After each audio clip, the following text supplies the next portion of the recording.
Un saludo para todos. Mi nombre es Luis Aristizábal. Nuevamente por acá trayéndoles un tema que me apasiona bastante y es la electrocardiografía. Soy médico egresado de la Universidad CES.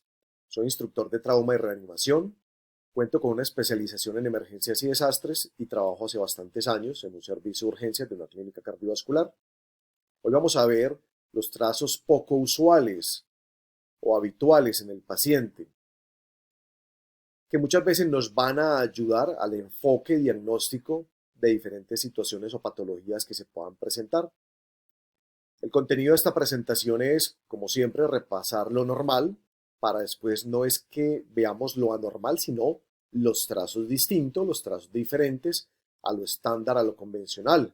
Y es así como vamos a recordar entonces las precordiales derechas, las derivadas posteriores, las precordiales altas, la derivada de Lewis o de Lewis, el monitoreo de Mason-Likar y el monitoreo y electrocardiógrafo en posición prone. Entonces recordemos que cuando tomamos un electrocardiograma estándar de 12 derivadas, pues entonces ubicamos las derivaciones precordiales, las ubicamos B1, cuarto espacio intercostal con la línea paraesternal derecha, B2, cuarto espacio intercostal con la línea paraesternal izquierda. Vamos a bajar un espacio al quinto y vamos a colocar en la línea medio clavicular B4, en la línea axilar anterior B5 y en la línea medio axilar B6. Entre B2 y B4 ponemos B3.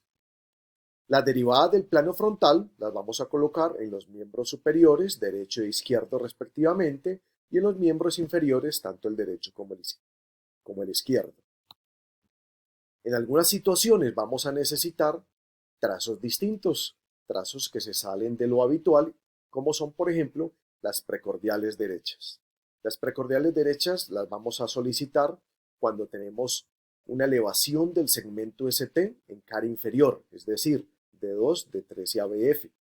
Eso ya nos haría un diagnóstico de un compromiso isquémico, un infarto de cara inferior, pero necesitamos ver si hay extensión eléctrica o no al ventrículo derecho.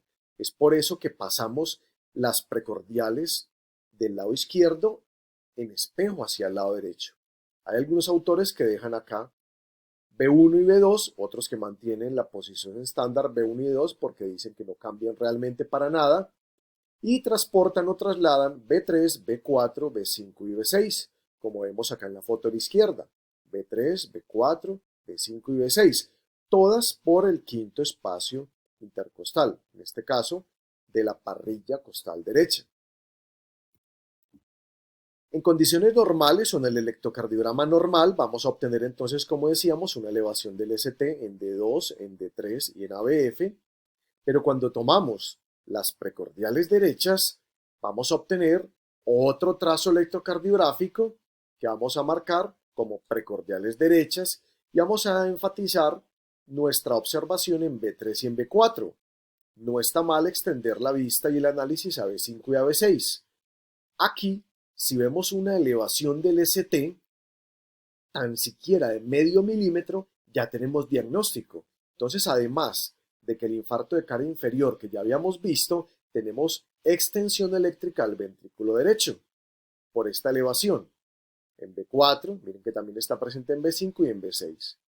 En estas derivadas o derivaciones especiales, tan solo con tener medio milímetro de elevación ya es diagnóstico. Algunos autores hablan que en los hombres, sobre todo mayores de 40 años, se requeriría la elevación de 1 milímetro, pero estandaricemos el concepto de que todas las derivadas especiales, como las derivadas derechas, las derivadas posteriores, con medio milímetro tienen para hacer diagnóstico. Las derivadas posteriores las vamos a solicitar o realizar cuando tenemos una elevación de la onda R en ABR mayor o igual a 5 milímetros dentro de un contexto clínico de síndrome coronario agudo. O la más utilizada es cuando en el electrocardiograma de ese paciente que nos consulta por una clínica de síndrome coronario, vemos como único hallazgo el descenso del ST de B1 a B3. Recordemos que eso de por sí no nos hace diagnóstico, tendríamos que apoyarnos en unos biomarcadores que de pronto pueden demorarse o no tenerlos a la mano, exponiendo la salud del paciente en ese momento. Entonces, al tener un descenso del ST de B1 a B3, vamos a tomar unas derivadas posteriores. El paciente va a estar en el decúbito lateral derecho o sentado de acuerdo a las condiciones de salud que él tenga. Vamos a soltar las chupas o electrodos de B4, B5 y B6 y las vamos a extender por el quinto espacio intercostal a la línea axilar posterior, aquí sería el electrodo correspondiente a B4, a la línea media escapular B5 y a la línea paravertebral B6. Recordemos entonces que nos extendemos por el quinto espacio intercostal o podemos tener como punto de referencia la punta de la escápula 12 centímetros hacia abajo. Si en las derivadas posteriores, es decir, B5, B4, B5 y B6, que ya no se van a llamar así por lo que acabamos de explicar, sino B7, B8 y B9, tenemos una elevación del ST con la que no contábamos, eso nos quiere indicar que hay compromiso agudo de la arteria coronaria circunfleja y nos hace diagnóstico de un infarto de cara inferobasal, el mal llamado anteriormente cara posterior. Entonces fíjense que ya sí tenemos un diagnóstico electrocardiográfico para empezar a tratar y manejar nuestro paciente. Volvemos a insistir, una elevación de tan solo medio milímetro en B7, B8 o B9 nos va a hacer el diagnóstico. Ya acá no habría pertinencia de pedir biomarcadores. Ya hay diagnóstico. Infarto inferobasal. ¿Por qué? Por esa lesión subepicárdica o transmural en la cara inferobasal, dado por las derivadas posteriores. Cuando solicitan o nos piden unas precordiales altas, es para aclarar o diagnosticar un síndrome de Brugada. Recuerden que el síndrome de Brugada es una tríada que consiste en bloqueo de rama derecha, muerte súbita y elevación del ST. Entonces, cuando tenemos una sospecha o un diagnóstico de bloqueo de rama derecha, pasemos a la siguiente diapositiva. Miren que aquí en B1 no es tan claro, pero en B2 podemos tener morfología de bloqueo de rama derecha.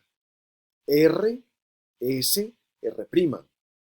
Recuerden que el bloqueo de rama derecha se ve en B1 y en B2, se ve un ensanchamiento del QRS, o si no hay ensanchamiento, hablamos de morfología o de bloqueo incipiente de rama derecha, pero no vamos a esperar a que el paciente tenga una muerte súbita para hacer diagnóstico de Brugada. Entonces, a partir de hoy la enseñanza es, cuando tengamos morfología de bloqueo de rama derecha, pida las precordiales altas, que no es otra cosa distinta a soltar los 6 electrodos de las precordiales y colocar en el primer espacio intercostal con la línea paraesternal derecha, B1, segundo espacio B2 y tercer espacio B3.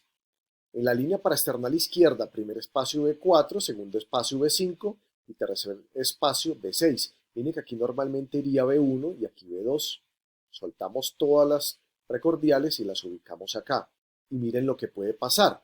Este es el electrocardiograma normal y estas son las precordiales altas. Miren que en B1, en B2 y en B3 nos aparece morfología de Brugada. En este caso, morfología de Brugada tipo 1, que es la elevación descendente del ST mayor o igual a 1 milímetro.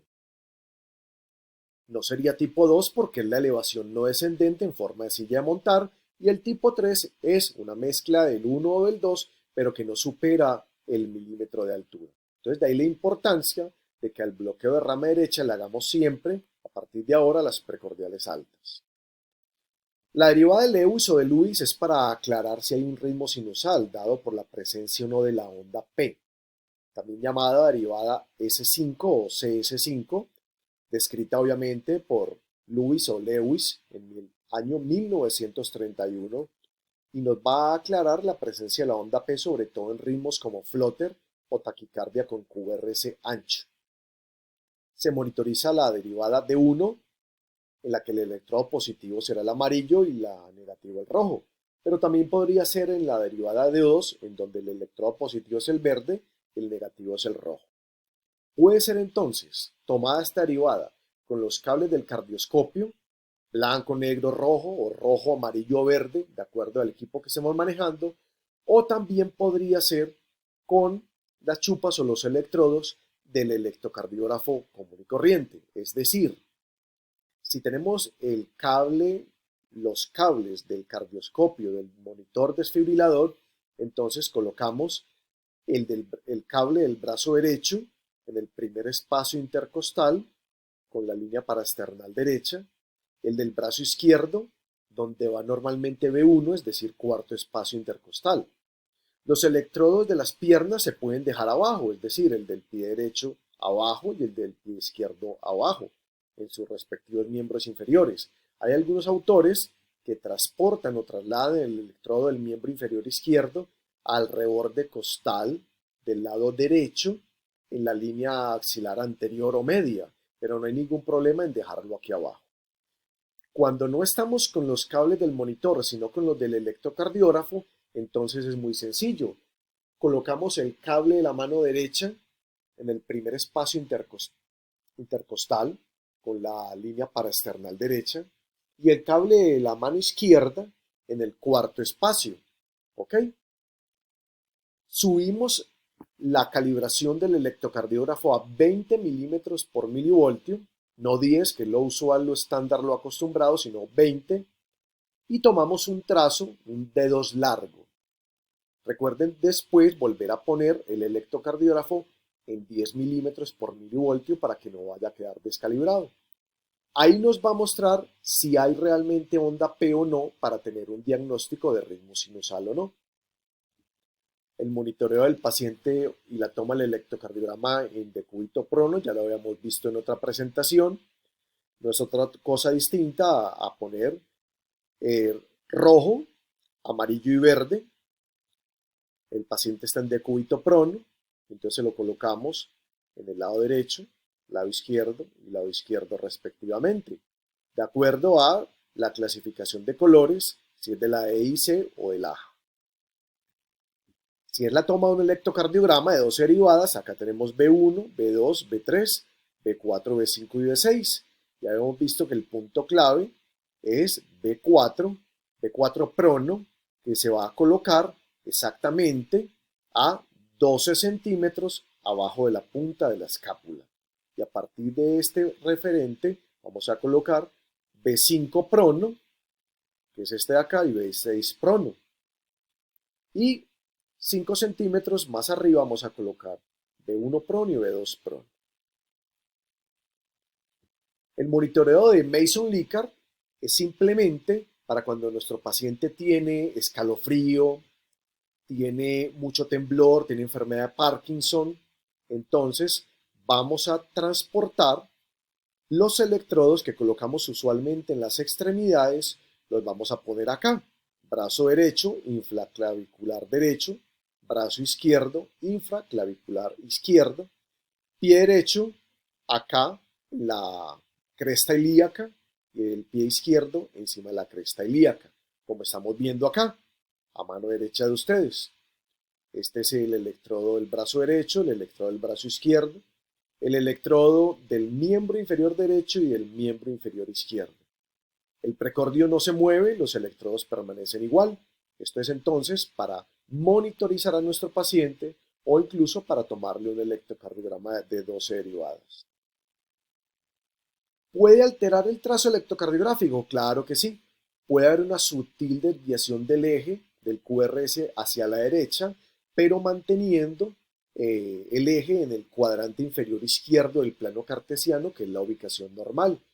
Puede haber una disminución en el voltaje de la onda R en D1 y ABL, que es la cara lateral alta, y puede haber un aumento del voltaje de la R en la cara inferior, como estamos viendo acá. Entonces en D1 y ABL, miren los cambios, miren la cara inferior D2, D3 y ABF, y el eje ligeramente desviado a la derecha, pero sin volverse patológico. Acá hay unas lecturas recomendadas. Espero que les haya gustado esta presentación, que la pongan en práctica y recuerden seguirme en YouTube como Luis Aristizábal Anestesiar. Un abrazo para todos.